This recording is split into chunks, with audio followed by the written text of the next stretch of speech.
तो मेरे प्यारे बच्चों, मैं अमितेश श्रीवास्तव स्वागत करता हूं आप सभी का हमारे यूट्यूब चैनल ट्रस्टिंग एक्सीलेंस पर।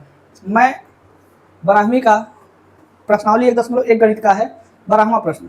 इसके पहले जितने प्रश्न हमने करवाए हैं सेम उसी प्रकार से 12वां भी है। ठीक, इसको समझते हैं। क्या है ये?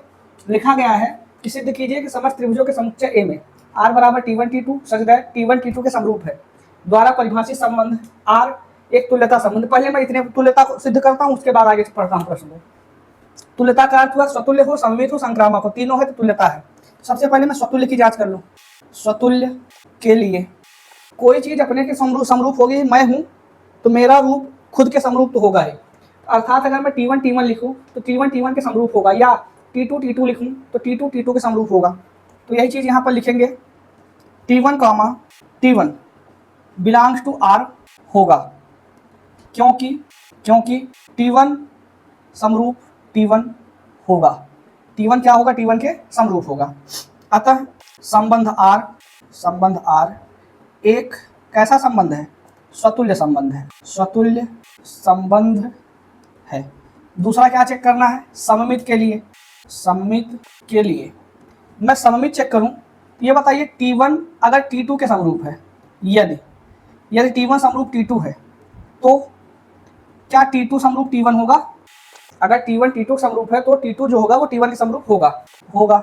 अतः स्पष्ट है कि यदि T1 T2 belongs to R है तो T2 T1 belongs to R होगा, या इसका चिन्ह है कि ये होगा। अतः संबंध R क्या है? एक सममित संबंध है। अब तीसरा चेक करना संक्रामक के लिए इसमें तीन चीजें लेंगे।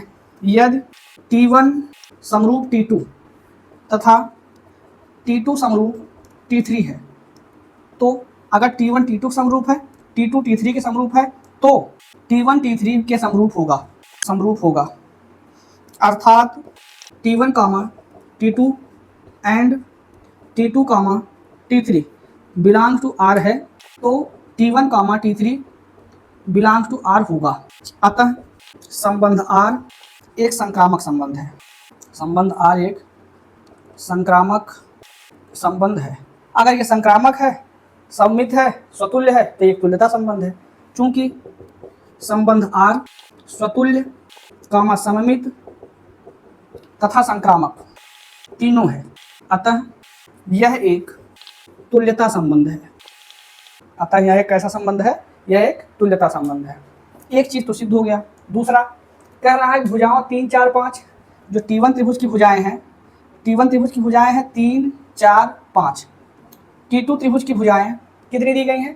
5 12 13, 5 12 13। और T3 त्रिभुज की भुजाएं 6 8 10 दी गई हैं, 6 8 10।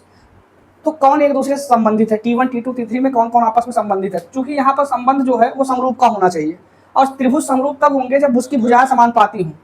भुजाएं समानुपाती होने पर ही त्रिभुज समरूप होते हैं। तो यहाँ पर अब देखते हैं समानुपात किसमें लग रहा है। 3/5, 4/12, 5/13 तो आपस में बराबर नहीं है, इसका मतलब ये समरूप नहीं। T1 T2 का कोई संबंध नहीं है। ठीक, अगला T2 T3 तो 5/6, 12/8, 13/10 ये भी आपस में बराबर नहीं होंगे, तो इसका मतलब है T2 T3 आपस में संबंधित नहीं है। अब T1 T2 T3 बचा है 3/6, 4/8, 5/10, 3/6, 4/8, 5/10 तीनों बराबर है। कैसे? 3/6 का 1/2, 4/8 का 1/2, 5/10 का 1/2। अर्थात कि ये तीनों समानुपाती हैं भुजाएं, तो T1 और T3 आपस में क्या है? संबंधित है। ठीक, तो लिख देंगे चूंकि इसके नीचे लिखना है, चूंकि T1 व T3 की भुजाएं परस्पर समानुपाती हैं, अतः T1 व T3 परस्पर संबंधित। ये रहा अगले का उत्तर। ठीक, इसी प्रकार 12वां प्रश्न कंप्लीट हुआ।